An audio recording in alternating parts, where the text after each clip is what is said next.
வளமுடன். வாழ்க வளமுடன். வாழ்க வையகம், வாழ்க வையகம், வாழ்க வளமுடன். குரு வாழ்க, குருவே துணை. குருவே என்னை உன்னுள் நிலைத்திரு. என் குருவே என்னுள் நிலைத்திரு. என் குருவே என்னை வழி நடத்து. என் குருவே என்னை கடைத்தேற்று. நான் உரைக்கும் வார்த்தையெல்லாம் நாயகன் தன் வார்த்தையன்றி நான் உரைக்கும் வார்த்தையல்ல. நார்வே நார்வே டீம் சிறப்பாக தொண்டாற்றிக் கொண்டிருக்கும் அனைத்து அன்பு தெய்வங்களுக்கும் எனது காலை வணக்கங்களும் வாழ்த்துக்களும். இணையதளத்தில் இணைந்துள்ள அன்பர்களுக்கும் வாழ்த்துக்களும். வாழ்க வளமுடன். தெய்வம் படும் பாடு. இன்னைக்கு தை கிருத்திகை வேற இல்லைங்களா? தெய்வம் படும் பாடு ரொம்ப ஒரு அருமையான ஒரு சப்ஜெக்ட். சாமிஜி ஒரு கவியில சொல்லியிருக்கிறாரு, கடவுள் எனப்படுபவனே மனிதனானான், கருத்தியங்கி கருத்துயர்ந்து கருத்தறிந்தான். அதாவது இறை வழிபாட்டை பத்தி ஃபர்ஸ்ட் அதை உணர்ந்தவங்க ஞானிகள், மகான்கள், ரிஷிகள் இறையை பற்றிய ஒரு மெய் விளக்கத்தை அனைவர்களுக்கு சொன்னாங்க. அதை எப்படியெல்லாம் அவங்க சொன்னாங்கன்னு மொழி விளக்கம் வேதாந்தம்ன்றது அப்பதான் வந்துச்சு, மொழி வாயிலாக வந்தது. அதுல வேதங்கள் தோன்றின பிறகு வார்த்தைகளாகவும் வடிவங்கள் அதை ஒரு வடிவத்துக்கு கொண்டு வந்தும் பாடலாகவும் நடனமாகவும் தெய்வத்தை பற்றிய ஒரு விளக்கத்தை, ஒரு மெய் விளக்கத்தை அவர்கள் சொன்னார்கள். கடவுள் எனப்படுவனே மனிதனானான், கருத்து இயங்கி கருத்துயர்ந்து கருத்தறிந்தான், கடவுளாய் அனைத்தையுமே கண்டுவிட்டான், காண்பவனே ஆரியந்தமாகி நின்றான், கடவுள் நிலையை அறிந்தவனே அறியாதோருக்கு கருத்துணர்ந்த நூல்கள் பல எழுதி வைத்தான். இததான் உணர்ந்தவங்க இதை நமக்கு செஞ்சுட்டு போனாங்க. நூல்கள் வாயிலாகவும் வார்த்தைகளாகவும் நடனம் இது மாதிரி கடவுள் ரகசியமனை வெளியாய் காட்டும் கடமையே சிறந்ததென கொண்டான் ஞானி. லாஸ்ட எல்லாத்தையும் உணர்ந்தவங்க எது கடவுள் என்பதையும் கர்மயோக வாயிலாக அனைத்தையுமே கடமையை பற்றியும் நல்ல நமக்கு விளக்கிட்டு போயிட்டாங்க. அவங்க கடவுளுடைய ரகசியத்தை நமக்கு இப்படி எல்லாம் சொல்லிட்டு போனாங்க. ஓகே, அவங்க சொன்ன ஒரு விஷயத்த அந்த காலத்துல அதை புரிஞ்சுக்கிறதுக்கு போதிய அறிவு வளர்ச்சி, அவங்களுக்கு அறிவு இருந்தது, அவங்க புரிஞ்சுக்கிட்டாங்க. ஆனா எல்லாரும் அதை புரிஞ்சுக்க முடியணும் இல்லையா? எல்லாராலையும் புரிஞ்சுக்க முடியாது இல்லையா? அதனால போதிய வளர்ச்சி பெறாத காலத்துல என்ன பண்ணாங்கன்னு பாத்தீங்கன்னாக்கா, ஒரு உருவத்தை கொண்டு, இப்போ உருவம் என்பது பாத்தீங்கன்னா ஒரு சிவலிங்கம் மாதிரி ஒரு எந்த உருவமும், அதுக்கு கண், காது, மூக்கு எதுவும் கிடையாது, ஒரு உருவம். இதை வச்சு இதுதான் கடவுள் அப்படின்னு. சரி, அதை எதுக்குங்க நம்ம அந்த இறைவனை பத்தி உணரணும்? முதல்ல நம்ம ஏன் வணங்கணும்? இப்போ நமக்கு அம்மான்னு ஒருத்தவங்க இருக்கிறாங்க, கடவுள். இப்ப நம்ம பிறந்த உடனே இவங்கதான் அம்மான்னு நமக்கு சொன்னாங்க, இவங்கதான் அப்பான்னு நமக்கு சொன்னாங்க. அங்க ஒரு உருவம் இல்லைன்னு வச்சுக்கோங்களேன், எப்படி இருந்திருக்குங்க? நமக்கு ஒருத்தர் கை காட்டினா இதோ இருக்கிறாங்களே அம்மா பாரு அப்படின்னு சொன்னாங்கன்னா, அங்க ஒரு உருவம் இல்லைன்னா எப்படிங்க இருந்திருக்கும்? தன்னுடைய தேவைகளை நம்ம எப்படி யாருக்கிட்ட போய் கேட்போம்னா, அங்க யாருமே இல்ல, இதோ இருக்கிறாங்க அம்மா, இதோ இருக்கிறாங்க அப்பான்னு சொல்றாங்க, அங்க யார் இருக்கிறா? உணர்ந்தவங்க கண்ணுக்கு இறைவன் தெரிகிறா, உணராத கண்ணுகளுக்கு அங்க எதுவும் தெரியலையே. அப்ப எப்படி உணராத அறிவில் போதிய வளர்ச்சி தெரியாதவங்களுக்கு நம்ம ஒரு உருவத்தை கொடுக்கணும் என்பதற்காக தான் உருவ வழிபாடு என்பது பக்தி மார்க்கத்துல அப்போ வந்துச்சு. அப்ப கூட என்ன படைச்சாங்கன்னு பாத்தீங்கன்னா, ஒரு சிவலிங்கம் மாதிரி, அதுக்கு உருவம் எந்த கண்ணும் காதும் மூக்கு எதுவும் இல்லாமதான் ஒரு உருவ வழிபாடு என்பதே அப்ப வந்துச்சு. எதுக்காக? தன்னுடைய தேவைகளை நம்முடைய ஒருத்தருக்கு ஒருத்தர் தன்னுடைய தேவைகளை நாம கேட்பதற்காகவும் புலம்பணுங்க. புலம்புறதுக்கு ஒருத்தர் தேவைப்படுது நமக்கு. ஏன்னா கேட்டு நீங்க என்ன புலம்புனாலும் எந்த தெய்வமும் நேரில், ஏன்னா இப்போ சாமிஜி அழகா ஒரு 2 லைன் நம்ம கடவுளை வணங்கும் போது கருத்தினை உற்றுப்பார், கடவுளை கருத்தா நீக்கும் காட்சி கண்மை. உன் எண்ணத்தை தான் நீ கேட்கிற, உன் எண்ணத்துக்கு தான் அங்க மெருகு விட்டுற, அதுக்கேத்த செல்கள் உள்ள அதுக்கேத்த ரியாக்ஷன் பண்ணுது, அதுக்கேத்த வேலை செய்யுது. உன் எண்ணத்தை தான் நீ வணங்குற. ஆனா அதெல்லாம் நமக்கு புரிந்து கொள்கிற அறிவு இல்லையே. யாராவது ஒருத்தர் ஒரு உருவம் இருந்தாதான் தன்னோட தேவைகளை கேட்க முடியும், புலம்ப முடியும். அது எண்ணமாக உனக்குள்ள இருந்தா அது வழி நடத்துது இறைவன்றத புரிஞ்சுக்கிற அறிவுல நமக்கு கிடையாது. அப்போ அதுக்கு ஒரு உருவம் நமக்கு தேவைப்பட்டது. அதனால போதிய அறிவுக்கு போதிய வளர்ச்சி இல்லாத நேரத்துல பக்தி மார்க்கத்துல ஒரு உருவம் தேவைப்பட்டது. அதுக்கு லிங்க வடிவம். ஆனா லிங்கம் என்னால என்ன நினைச்சிட்டாங்க எல்லாருன்னா ஆணுன்னு நினைச்சிட்டாங்க. சிவன் என்ற ஒரு உருவத்தை போய் அது ஆணு. சிவம் என்பது மங்களம் என்பதுதான் அர்த்தம். அது ஆணுன்ட்டு நினைச்சிட்டு அது தனியாக நிக்குது அப்படின்னு என்பதற்காக தனியா நிக்கிறது கஷ்டமா இருக்குது பாக்கிறதுக்குன்னு கூட ஒருத்தரையும் நிக்க வச்சுட்டாங்க. பெண் முடிவுல சக்தி அப்படின்னு என்பதையும் வச்சுட்டாங்க. இப்போ ஏன் வணங்கணும் அப்படின்னு பாத்தீங்கன்னாக்கா, ஒரு இறைவனையே நம்ம ஏன் புரிஞ்சுக்கணும், ஏன் வணங்கணும் அப்படின்றதே நம்ம தெரிஞ்சுக்கணும்னு அப்படின்னு பாத்தீங்கன்னாக்கா, இப்போ ஒண்ணு இல்ல. நம்ம அப்பா நம்மள பிறந்ததுல இருந்து நம்மள எவ்வளவுலாம் வழி நடத்திக்கிட்டு கொண்டு வருகிறார்கள். நாம என்ன பண்ணுவோம், அவங்களுக்கு நம்மளுடைய நன்றியை செலுத்தணும் இல்லையா, வணங்கணும் இல்லையா. இப்போ நீங்க பெத்து போட்டதுக்கான உங்க கடமையை நீங்க செய்றீங்கன்னு என்ற ஒரு ஆணவத்துல இல்ல நம்ம சுத்தம்னாக்கா அவங்களுக்கு எப்படி இருக்குங்க. அப்போ நமக்கு ஒரு உதவி செய்தவங்களை நன்றி உணர்வோடு அன்பும் கருணையுமாக அந்த ஒரு நன்றி உணர்வை வெளிப்படுத்தணும், ஒரு பணிவு இருக்கணும், ஒரு துணிவு இருக்கணும், வணங்கணும். நம்மளுடைய காலம் போல ஒருத்தருக்கு ஒத்த உதவிதான் வாழணும். அப்ப அந்த இடத்துல ஒரு நன்றி உணர்வு எல்லாம் ஏற்படணும் என்பதற்காக தான் அந்த வணங்குதல் என்பதே வந்தது. வணக்கம் என்பதே அப்போ ஏதோ ஒரு சக்தி தான். இப்ப நம்மளுக்கு மனிதருக்கு ஒருத்தருக்கு நம்ம இந்த உயிர்கள் வாழ்த்தணும்னா கூட இந்த பஞ்சபூதங்கள் எல்லாம் ஒண்ணு இருக்குது. அது ஏதோ ஒண்ணு வழி நடத்துது. அதெல்லாம் வழி நடத்த போய் தான் நம்ம எல்லாம் உயிர்களோட இங்க இருக்கிறோம். சூரியன் இல்லைன்னா ஒண்ணும் முடியாது, மழை இல்லைன்னா ஒண்ணும் முடியாது. அப்படின்னா அது நமக்கு எவ்வளவோ நன்றிகள் எதிர்பார்க்காம எவ்வளவோ செய்யுதுன்னா அதுக்கு ஒரு நன்றியை நம்ம செலுத்தணும். அதுக்கு ஒரு சில பெஸ்டிவல் எல்லாம் கூட நம்ம கொண்டாடிட்டு இருக்கோம் நம்ம. அப்ப அந்த ஒரு நன்றி உதவிதான் எல்லாரும் வாழ முடியுதுன்னா அதுக்கு ஒரு நன்றியை செலுத்தணும் நம்மன்றதுதான் அந்த வணங்குதல் என்பதே அங்க வந்தது. வணக்கம். இப்போ நம்ம ஒருத்தருக்கு பார்த்தா வணக்கம் சொல்றோம் இல்லைங்களா, அந்த வணக்கத்துக்குன்னு ஒரு அர்த்தம் இருக்கு இல்லைங்களா. அதுக்கு என்ன அர்த்தம் தெரியுங்களா, இறைவன் என்பது எல்லாருக்கிட்டையும் தான் இருக்குது. நீயும் இன்னொருத்தருக்கு உதவி செஞ்சாதான் உன்னாலையும் வாழ முடியும். அந்த இறைவனும் உனக்கு இப்படி ஒருத்தருக்கு ஒத்து உதவிதான் வாழ முடியும். அப்படின்ற பட்சத்துல யாரும் தன்னிச்சையாக வாழ்ந்திட முடியாது. அப்படி ஒரு நன்றி உணர்வு உன்னால நான் வாழ்றேன், என்னால நீ வாழ்றேன் என்ற ஒரு நன்றி உணர்வு வரணும்போது வணக்கம் என்ற ஒரு சொல்லுக்கு என்ன அர்த்தம்னு பாத்தீங்கன்னா, வணக்கம்னா உன்னில் இருக்கும் இறைவனை நான் வணங்குகிறேன். நம்ம யாருக்கு திருப்பி வணக்கம் சொன்னாலும் அவங்களும் நமக்கு திருப்பி வணக்கம் சொல்றாங்களா இல்லையா, அதுக்கு என்ன அர்த்தம்னா அதேதான், நான் உண்மையில் இருக்கும் இறைவனை நான் வணங்குகிறேன்றதுதான் அர்த்தம். ஆனா இது எத்தனை பேருக்கு இங்க புரிஞ்சுது. அதை புரிஞ்சவங்க அந்த வணக்கம் சொல்லும் பொழுது கூட ஆத்மார்த்தமா சொல்லுவாங்க. இதுதான் ரிஷிகள் ஞானிகள். ஒருத்தருக்குள்ள இருக்க இறைநிலையை உணர்ந்தவங்க. அவங்க அதை ஆத்மார்த்தமா அவங்க சொல்லுவாங்க. உணராதவர்கள் இப்ப வாழ்க வளமுடன் என்றதுக்கு வாழ்க வளமுடன் நாக்க மேலினத்துல தொடும் போதுதான் இந்த பீனியல் கிளாண்ட் ஓபன் ஆகும் போதுதான் நம் மனம் இறையோட அங்க ஒன்று இருக்கும் போதுதான் மனப்பூர்வமான ஒரு வார்த்தை போகுது. ஆனா எத்தனை பேர் நாளத்த மேல அதை உணர்ந்தவங்க நாக்க மேல நினைச்சு வாழ்க வளமுடன் அப்படின்னு இறையோட வார்த்தை என்பது இறையோட ஒரு இணைந்த செயல். அது மங்களகரமா மனம் உவந்து ஒரு இறை இன்னொரு இறைவனை வாழ்த்துதுன்றது.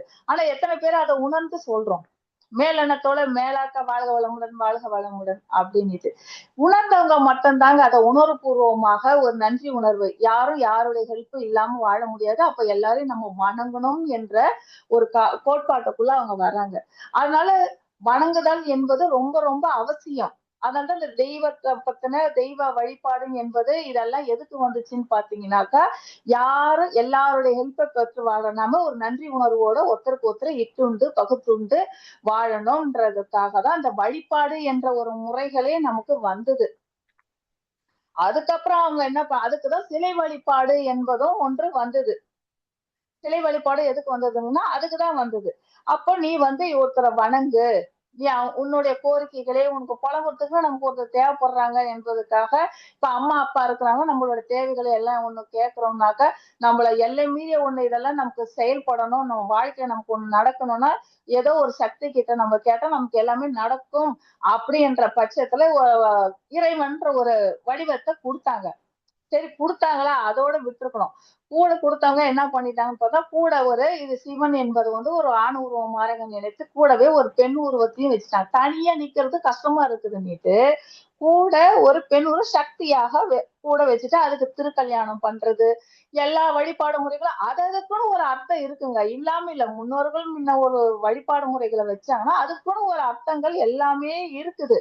ஆனா மனிதருக்கு அதுக்குள்ள இருக்க ஆத்மார்த்தமான யதார்த்தமான தத்துவத்தோட அர்த்தத்தை புரிந்து கொள்ளவே இல்லை. இன்னைய வரைக்கும் அப்படிதான் இருக்குது. இன்னைக்கு எவ்வளவு பேர் வீட்டுல இன்னைக்கு எவ்வளவு சாமி கும்பிட்டுருப்பாங்க.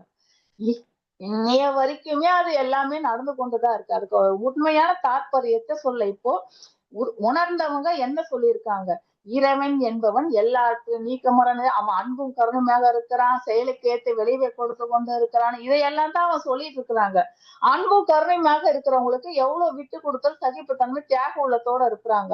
ஆனா அதுக்கப்புறம் அதுக்கு வந்த இதிகாசங்கள் எல்லாம் பாத்தீங்கன்னாக்கா திருப்பி திருப்பி ஒரு பெண்ணுக்காக சண்டை போட்டுக்கிறது. அதாவது மனுஷனே வந்து என்ன பண்ணா கடவுளையே பழிவாங்க நினைச்சிட்டான். நான் இவ்வளவு அவஸ்தைப்படுறேன்ல, நீயும் படுதான்ற மாதிரி ஒரு இதிகாசங்கள் உள்ள தாற்பயத்தை உள்ளார்ந்த அர்த்தங்களை யாருமே புரிஞ்சுக்கிட்டவங்க மட்டும்தான் இததான் இறைவன் சொல்ல வர்றாங்கன்றத புரிஞ்சுக்கிட்டாங்க. புரிஞ்சுக்காதவங்கள பாரு, தெய்வமே இவ்வளவு கஷ்டப்பட்டிருக்கு அப்புறம் என்ன அப்படின்ற மாதிரி எடுத்துட்டாங்க. ஒண்ணுமே இல்லைங்க. முருகனுக்கு 2 ஒய்ஃபு, இறைவனுக்கு 2 வாழ்க்கை துணைகள் இருக்குது அப்படின்னுனாக்கா அது எதுக்காக வந்து உங்களுக்கு பண்டைய காலத்துல எதுக்காக புராணங்களை அதை வச்சாங்கன்ற ஒரு தாற்பயத்தை எத்தனை பேருங்க புரிஞ்சிருக்கிறாங்க. சாமியே 2 வச்சிருக்குது அப்படிங்கிற மாதிரி. ஒன்னே இப்போ ஒரு இன்னைக்கு முருகன்றது இன்னைக்கு தைக்கிருத்திகன்றதுனால அவரை வச்சு சொல்றேன். இச்சா சக்தி கிரியா சக்தி. அதாவது நீ ஒரு இறைவனை உணர்றதுக்காக, இறைவனை அடைவதற்காக தான் நீ இந்த பிறப்பை நீ அதை உணரணுன்றதுக்குதான் இந்த பிறப்பை. அதுக்குதான் உனக்கு 6ஆம் அறிவு. அதை நீ உணரணும்னாக்கா ஒண்ணு இச்சா சக்தி மூலமா இல்ல கிரியா சக்தின்ற. கிரியா சக்தி என்பது தெய்வ யானை. அதாவது ஒரு இறைவனை உணர்றதுக்கு கடுமையான பக்தி, விரதம், வழிபாடு இதெல்லாம் நிறைய இருக்கும் பாருங்க. யாகங்கள், ஓமங்கள் அப்படி இப்படின்ட்டு நிறைய இருக்கும் பாருங்க. இது வழியாக நீ போய் கூட உன்னை அந்த மாயில இருந்து உன் மனம் விலகி உன்னுக்குள் இருக்கும் இறையை உன்னால் உணர முடியும் என்பதற்காக தான் அந்த கிரியா சக்தி என்பது அதுதான் தெய்வ யானையாக கொண்டு வந்தார்கள். எவ்வளவு பேருக்கு தெரியும் முருகர் எப்படி தெய்வ யானையை கல்யாணம் பண்ணிக்கிட்டாரு, எப்படி வள்ளிய கல்யாணம் பண்ணிக்கிட்டாருன்ற ஹிஸ்டரிய தெரியுதே தவிர இதுக்குள்ள இருக்க ஆத்மார்த்தமான உண்மை எத்தனை பேருக்கு தெரிஞ்சிருக்கிறது இல்லையா? வள்ளி அது வந்து இச்சா சக்தி, தெய்வ யானை என்பது கிரியா சக்தி. ஒரு ஒரு கொஞ்சம் கஷ்டப்பட்டு இறைவனை உணருது. இது இச்சா ஆசை. எனக்கு இறைவனை உணரணும்ன்ற ஆசை இருந்தா போதும். ரொம்ப ஈஸியான மெத்தட் இது. ஆனா எனக்கு எப்ப பாரு இறைவனை உணரணும், நான் எப்படியாவது இறைநிலையை அறிந்திடணும், நான் எப்படியாவது உணர்ந்துடணும்ன்ற எண்ணம் இருந்தால் போதும். கடவுள் எனப்படுவனே மனிதனானான். அதாவது கடவுளை வணங்கும் போது கருத்தினை உற்றுப்பார். உனக்கு அந்த எண்ணமே இருந்தா போதும். கடவுளே கருத்தாய் தோன்றும் காட்சியை அந்த எண்ணமே இருந்தா போதும். நான் இறைவனை உணரணும், இறைவன் நம்ம கூட சங்கல்பத்தப்ப இதெல்லாம் ஸ்ட்ராங்கா போட்டோம்னா அதுக்கான சூழ்நிலை அமையும் நமக்கு. இப்போ ஒரு எண்ணம் நமக்கு இருக்க போய் தானங்க நம்ம அந்த எண்ணத்துக்கு ஏற்ற குரு வந்தாரு, அதுக்கேற்ற மார்க்கத்துல நாம எல்லாம் இருக்கிறோம். அதே மாதிரி நான் இறைவனை உணரணும்ன்ற ஒரு எண்ணமே நமக்கு உன்னை அடையணும், உன்னை உணரணும் அப்படின்ற ஒரு ஆசை, இச்சா அந்த எண்ணம் இருந்தாலே அதுக்கேற்ற வழிமுறையை உனக்குள்ள இருக்க எண்ணமே உன்னை வழிநடத்தி கொண்டு போய் இறைவனை உணர வைக்கும் என்பதுதான் வள்ளியோட இது. இது எவ்வளவு பேருக்கு தெரியும்ன்றீங்க? நிறைய பேருக்கு தெரியவே தெரியாது. ஆனா இதிகாசங்கள்ல இருக்கிற சண்டைகள் எல்லாம் போட்டு அவளுக்கு ஒரு வாழ்க்கை துணையை கொடுத்து அதுக்கப்புறம் 2 பிள்ளைங்களை கொடுத்து அதுக்கு ஒரு சண்டையை வர வச்சு இறைவன் உண்மையா சொல்ல இறைவன் வந்து நமக்குள்ள இருந்துகிட்டு படாத பாடுபடுகிறது. நான் வந்து எப்படியெல்லாம் இருக்கிறேன் நான் இறைவன் என்பது அன்பும் கருணையாக விட்டு கொடுத்த சகிப்புத்தன்மை அது போய் சண்டை போட்டுக்கோங்களா? இடத்துக்காக சண்டை போட்டுக்குமா? இன்னொரு மனிதருக்காக, இன்னொரு பெண்ணுக்காக அது சண்டை போடுமா? பிள்ளைகளுக்குள்ள சண்டை போடுமா? இவன் பெருசு அவன் பெருசுன்னு அது பாக்குமா? எல்லாத்தையும் ஒரே மாதிரியா தானே அது பார்க்கும். ஆனா இறைவனுக்குள்ளேயே இந்த மாதிரி ஒரு பேதங்கள் எல்லாம், இது மாதிரி எல்லாம் ஒரு துணைகளை கொடுத்து, நான் கஷ்டப்படுறல நீயும் கொஞ்சம் கஷ்டப்படுன்ற மாதிரி என்ன பண்ணிட்டாங்க, அதுக்கு ஒரு இதிகாசம் எல்லாம் கொடுத்தா. ஆனா நீ உள்ள இருக்க தாற்பயத்தை யாருமே புரிந்து கொள்ளலையே. யாருமே அந்த மேலோட்டமாக இருக்கும் அந்த கதைகளை புரிந்து கொண்டிருக்கிற அளவுக்கு இறைவனை ஆழ்ந்து உள்ள இருக்க ஆத்மார்த்தமாக அவங்க கொடுக்க விளக்கங்களை எல்லாம் இறைவனை உணர்ந்தவர்களால் மட்டும்தான் புரிந்து கொள்ள முடியுமே தவிர, உணராதவங்களால் மேலோட்டமாக அதுக்குள்ள இருக்க அந்த கதைகளை மட்டும்தான், அதனுடைய கதாபாத்திரத்தை மட்டும்தான் உணர்ந்து கொண்டிருக்கிறாங்களே தவிர, ஆத்மார்த்தமாக உள்ள கொடுக்கப்பட்ட விஷயங்கள் எதற்காக அப்படின்பதை இன்றைய வரைக்கும் மனித குலம் இன்னும் இதனால தெய்வம் படாத பாடுபட்டுட்டு இருக்கு நமக்கு. இல்லை, நான் என்ன சொல்ல வந்திருக்கேன், எதுக்காக அவங்கிட்ட இருந்து கூட அறிவாக இந்த இதிகாசங்களை நான் கொடுத்திருக்கிறேன். ஆனா நீ என்ன எடுத்துக்கிட்டு இருக்க, நீ என்ன புரிஞ்சுக்கிட்டு இருக்க, படாத பாடுபட்டு இருக்குங்க கடவுள். அதுக்கு வேற ட்ரெஸ், அதை விட மோசம். இப்ப அத பாத்தீங்கன்னா அதை விட மோசம். முன்னெல்லாம் இறைவனுக்கு எப்படி எல்லாம் அவங்க ட்ரெஸ் போட்டாங்க அப்படின்னு பாத்தீங்கன்னாக்கா, மிருகங்களுடைய தோள்கள் தான் உடுத்தப்பட்டது அப்படின்வாங்க. ஆனா இன்னைக்கு இறைவனுக்கு எப்படி இல்லாங்க அலங்காரம், நைலான் ட்ரெஸ். நல்லா நினைச்சு பாருங்க, நம்ம எல்லாம் காட்டன் ட்ரெஸ், ஐயோ காத்து போல ஃப்ரீயா நைட்டி போட்டுக்கிறோம். நம்ம வீட்டுக்கு வந்தா நம்ம எல்லாம் நைட்டி போடுறோம், இது பண்றோம். அதுக்கப்புறம் வெயில் காலமான சம்மர்ல காட்டன் ட்ரெஸ் போடுறோம், காட்டன்ல இது பண்றோம் எல்லாம். அங்க உண்மையே இறை உணர்ந்தவங்களா தான் எப்படி பண்ணுவாங்க, அந்த கருவறைக்குள்ள காத்து போகாத அந்த இடத்துல நைலான் ட்ரெஸ்ஸ போட்டு எப்படி எல்லாம் அது மேல ஏகப்பட்ட அலங்காரங்களை போட்டு, அதுக்கு உண்மையே இறைவனை உணர்ந்தவங்களா இருந்தாக்கா இந்த ஃபீல் வரணும். நமக்கு மூச்சு ஊட்டுதல்ல அது மாதிரிதானே அதுக்குன்ற இதெல்லாம் தெரிஞ்சிருக்கணும் நம்ம. ஆனா இந்த அலங்காரங்கள்லாம் எதுக்குன்னா, உள்ள இருக்க ஆத்மார்த்தமாக இருக்கும் அணுக்களால் ஆன இறைவனை உணராமல் மேலோட்டம், அதாவது கடவுள் உள்கடந்த உனக்குள்ள இருக்கும் இறையை நாம வணங்கணும். அதே மாதிரிதான் எல்லாருக்குள்ள இருக்க இறையை வணங்க தெரிஞ்சுக்கணும் நாம. ஆனா மேலோட்டமாக அந்த இறைவனை உணராத அளவுக்கு என்னென்ன பண்றோமோ அவ்வளவும் இன்னைக்கு பண்ணிட்டு இருக்காங்க. இப்ப இவ்வளவு அலங்காரமோட போகும்போது ஆத்மார்த்தமாக அது உள்ளொடுங்கி எங்கெங்க இறைவனை கும்பிடுறாங்க இன்னைக்கு, அது மேல என்ன ட்ரெஸ் போட்டிருக்கா, அது வைர முகுதி போட்டிருக்குதா, தங்க கவசம் போட்டிருக்கா, வெள்ளி கவசம் போட்டிருக்கா, சாமி வைர முகுதி போட்டிருந்ததே, வைர உலக போட்டிருந்ததே பாத்தியா? மேலோட்டமாக ஐம்புலன்களையும் அடக்கி உள்ளாந்து இறைவனை உணர்வதற்காக சில விஷயங்களை பக்தி மார்க்கத்துல கொடுத்துருவாங்க. ஓசை எதுக்கு, தீர்த்தம் நாக்குக்கு தீர்த்தம் எதுக்கு, மூக்குக்கு வாசனை எதற்கு, தோலுக்கு ஸ்பரிசம் எதற்கு, இதெல்லாம் நிறைய ஸ்பீச் நீங்க நம்ம எல்லாம் கேட்டிருப்போம். விபூதி குங்குமத்துல இருந்து, தீர்த்தத்துல இருந்து, பிரசாதத்துல இருந்து, நமக்கு தீப ஒளியில இருந்து, வாசனையில இருந்து, தெய்வீகமான அந்த சாம்பிராணி வாசனை வரைக்கும் ஐம்புலன்களையும் அடக்கி உள்ளாந்து அந்த சிலையை ஊர்ந்து நீ பாரு. அதுக்குள்ள இருக்கிறதும் உனக்குள்ள இருக்கிறதும் ஒண்ணுதான் என்ற அந்த உணர்வுக்கு நீ வரணும். ஆனா அந்த வழிபாடையும் நீக்கி அதுக்கு மேல நிறைய அலங்காரங்களை பண்ணி இந்த மேலோட்டமாகவே அதை தரிசிக்க போகிற நிலைக்குதான் இந்த ஐம்புலன்களையும் இன்னைக்கு படைச்சு எல்லாரையும் பழக்கப்படுத்தி வச்சிருக்காங்களே தவிர, உள்ளார்ந்து கடவுள் உள்ளார்ந்து செல்லக்கூடிய ஒரு தாற்பயத்தை உள்ளார்ந்து செல்லக்கூடிய அந்த எப்படி சொல்றது, அதுக்கு அந்த மனநிலைக்கு மனித குலத்தை கொண்டு செல்றதே இல்லை யாரும். மேலோட்டமாகவே இன்னும் கதைகள்ல தான் மேலோட்டத்தை புடிச்சிருக்கீங்க, உள்ள இருக்க தாற்பயத்தை புரிஞ்சுக்கல. அட்லீஸ்ட் வெளியில பக்தியில உருவம்னு ஒண்ணு வந்துருச்சு, அதுலயாவது உள்ளார்ந்து உள்கடந்து உள்ள இருக்க இறைவனை போய் பாருங்கன்னா அங்கேயும் மேலோட்டமாக இருக்கிறதான் திருப்பி திருப்பி பத்தியா.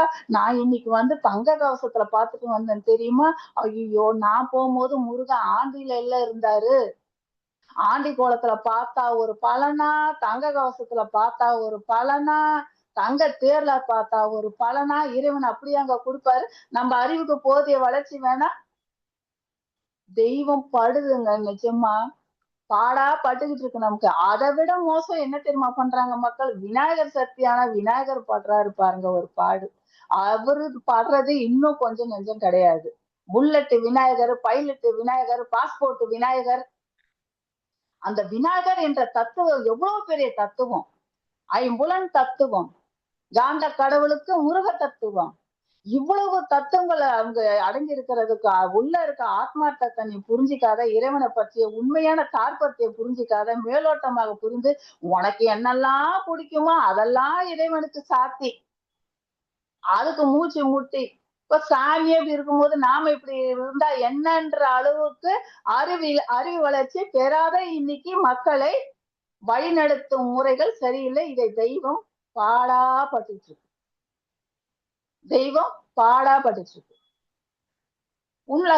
உண்மையான இறைவனை எப்படிங்க உணர்க்கும்? ஒருத்தருக்கு ஒருத்தர் இட்டுண்டு பகுத்துண்டு அவனுடைய வேலையை யார் செய்யறா? நான் படைக்கும் தொழிலை ஏதோ ஒரு சக்தி நம்மளுக்கு படைச்சிருக்குனாக்கா அந்த என்னுடைய வேலையை யாரு பகுத்துண்டு செய்யறாங்களோ அந்த தாக்கத்தை ஒருத்தருக்கு ஒருத்தர் பகுத்துண்டு இட்டுண்டு வாழ்ற அந்த வேலையை யாரு செய்யறா? என் வேலையை யாரு செய்யறாங்களோ இறைவன் யாருக்கும் எங்கேயும் நீங்க தேடி போக வேண்டாம், நம்மளை தேடி இறைவன் வரும். அதை விட்டுட்டு தேடி தேடி தேடி கூட்டத்துல ஓடி போய் நான் இன்னைக்கு இப்படி பார்த்தேன் தரிசனத்துல, நான் அப்படி பார்த்தேன். இறைவன் யாருக்காவது அப்படி செய்யுமா? என்னை தேடி வந்தாதான் செய்யணும். இருக்கிற இடத்துல இருந்தே கூட இப்ப நாம எல்லாரும் ஒரு ஆன்லைன்ல தொண்டு சர்வீஸ்ல இருக்கிறோம். இன்னைக்கு ஓடி ஓடி எவ்வளவு பேர் எவ்வளவு கூட்டம் கோயிலையும் இருப்பாங்க, எவ்வளவு பேர் வீட்டுல எப்படி இப்ப இன்னைக்கு கும்பிட்டுக்கிட்டு இருப்பாங்க. இறைவன் வீட்டுல கும்புறவங்களுக்கு செய்வாங்களா, கோயில்ல இருக்கிறவங்க செய்வாங்களா, இல்ல ஒரு நல்ல ஒரு விஷயத்தை இந்த ஆன்லைன் மூலமாக வான்காந்தத்துல பதிவு வைத்து இங்க ஒரு சர்வீஸ் பண்ணிட்டு இருக்க தொண்டு செஞ்சவருக்கு செய்வாங்களா? யாருக்கு முதல்ல இறை செய்யும்ன்றத நீங்க யோசிங்க பாப்போம். இந்த புரிதல் இல்லாம இருக்கும்போது உள்ள இருக்க இறைவன் படாத பாடுபட்டு கொண்டிருக்கிறான். ஒரு பழைய கதை உங்களுக்கு எல்லாருக்குமே ஒரு தெரிஞ்ச கதை தான். கடவுள் ஒடியாடுறாரு இந்த மனுஷன் கிட்ட. நான் ஒரு விஷயத்த இவனுக்கு விளக்க வந்தா இவன் வேற மாதிரி எல்லாம் புரிஞ்சுக்கிட்டு என்னை படாத பாடுபட்டுட்டு என்னை வெளி உலக பக்தின்ற போர்வெளியும் என்னை படாத பாடுபடுத்துறான். உள்கடந்தாலும் நான் உனக்குள்ளயும் இருக்கிறேன்றதையாவது உணர்றான்னா அதையும் பண்ண மாட்டேங்கிறான். நான் எங்கனாவது போய் ஒளிஞ்சுக்கணும் போதான் நாரதர் கரெக்டா சொன்னாரு. அவன் எல்லா இடத்துலயும் இருப்பான், அவனுக்குள்ள மட்டும் போய் தான் உணர்றதுல, நீ அவனுக்குள்ள போய் ஒளிஞ்சுக்கோன்னாரு. இந்த கதை எல்லாருக்குமே தெரியும் இல்லையா? அப்போ உணர்ந்தவங்க மட்டும்தான் எல்லாத்துக்குள்ள இருக்க அந்த பரபிரம்மத்தை பத்தி தெரியும். உணராதவங்களால அதை தெரிய வைக்க முடியாது. ஒரு கதையில பாத்தீங்கன்னாக்கா, ஒரு ஜென் கதையில பாத்தீங்கன்னா ஒரு குரு என்ன சொல்றாரு பாத்தீங்கன்னா, எனக்கு 3 சீடர்களை கூப்பிடுறாரு. எனக்கு வயசாயிடுச்சு, வயசான எனக்கு நான் எனக்கு அப்புறம் இந்த மடாதிபதி இந்த மடத்தை நீங்க யாராவது பாத்துக்குங்க, ஆனா உங்க அறிவை நான் கொஞ்சம் சோதிக்கணும். தத்துவம் என்பது வேறு, யதார்த்தம் என்பது வேறு. நீங்க 3 பேரும் ஒரு வருஷத்துக்கு வெளி உலகம் போயிட்டு வாங்க. போயிட்டு வந்த பிறகு உங்களை பரிசோதனை பண்ணதுக்கு அப்புறம் நான் என்னதுக்கு அப்புறம் இந்த மடாலத்தை யார் பாத்துக்கிறதுன்ற பொறுப்பை நான் கொடுப்பேன்றாரு. 3 பேருமே 3 திசைக்கு போறாங்க. போயிட்டு 1 வருஷம் டைம் கொடுக்குறாரு. 1 வருஷம் டைம் கொடுத்த பிறகு 3 பேருமே ஒன்னா வராங்க மடத்துக்கு. முதல்ல வந்தவர்கிட்ட கேக்குறாரு. அவர் என்ன ரிசர்ச் பண்ண சொன்னாருனாக்கா, இறைவனை பத்தின ஒரு ரிசர்ச்ச பண்ண சொல்றாரு. அவங்கள மெய்ஞானத்தை பத்தின அனுபவத்தை நீ என்கிட்ட சொல்லணும் அப்படிங்கிறாரு அவரு. 3 பேரும் அததான் ரிசர்ச் பண்றதுக்காக 3 திசையில போனாங்க, பண்ணிட்டு குரு கிட்ட வர்றாங்க. முதலானவர் குரு கிட்ட சொல்றாரு, நான் இறைவனை கண்டு கொண்டேன், அவர் எங்கும் நீக்கமர நிறைந்திருக்கிறாரு, அவருக்கு உருவம் கிடையாது, எல்லாவற்றிலும் இறைவன் வியாபித்து இருக்கிறது அப்படின்னு அவரு சொல்லிட்டாரு. சரினாரு. 2வது மாணவன் சொன்னாரு, இறைவனுக்கு உருவம் இருக்குது, அவரு ஒளி வடிவமாக காட்சி அளிக்கிறாரு, மனக்கண்ணால மட்டும்தான் அவரை காண முடியும், மனமுருகி பிரார்த்தனை செய்யும் போது மட்டும்தான் அவர் ஓடி உதவுறாரு அப்படின்னு 2வது மாணவன் சொல்றாங்க. சரின்னாரு குரு. 3வதாக இருந்த ஒருத்தர் சொல்றாரு, சீடர்கிட்ட தலை குனிஞ்சு நிக்கிறாரு, சாமி குருவே, எனக்கு ஒரே குழப்பமா இருக்குது, எனக்கு எதுவுமே புரியல, திட்டவட்டமாக இதுதான் என் இறைவன் என்று ஊகிக்கவோ முடிவு கட்டுறதுக்கோ என்னோட அறிவு எனக்கு இடம் தரல. ஏன்னா நான் உணரல. அவங்க 2 பேரும் எப்படி தெரியுங்களா, அவங்க ரிசர்ச் பண்ண விஷயத்தான் வெளியில சொல்றாங்க தவிர அவங்களும் உணரல. என்னன்னு கேட்டீங்கன்னா, மற்ற இருவரும் அவரை கேலிய பார்த்தாங்க. அப்போ குரு சொன்னாரு, இந்த மடாலத்தை பார்த்துக்க கூடிய தகுதி உனக்குதான் இருக்குன்னு கொடுத்தாரு. நீ சொன்னதுதான் உண்மை, எனக்கு அப்புறம் நீதான் அதாவது அறிவுக்கு விவாதங்கள் வந்து அறிவுக்கோ விவாதங்களுக்கோ எட்டாதது ஞானம். தெரியாததுன்னா ஒரு தெரியலன்றத ஒப்புக்கணும். தெரிஞ்ச மாதிரி வேடம் போடக்கூடாது. ஊனாகி உயிராகி உண்மையுமாய் இன்மையுமாய். அதாவது சாமி நமக்கு சொல்லியிருப்பாரு, சொல்லால் மட்டும் நம்பாதே சுயமாய் சிந்தித்தே தெளிவாய். நீ ஒரு குற்றம் பண்ணனா அதுக்கேற்றதை நீ அனுபவிக்கிற.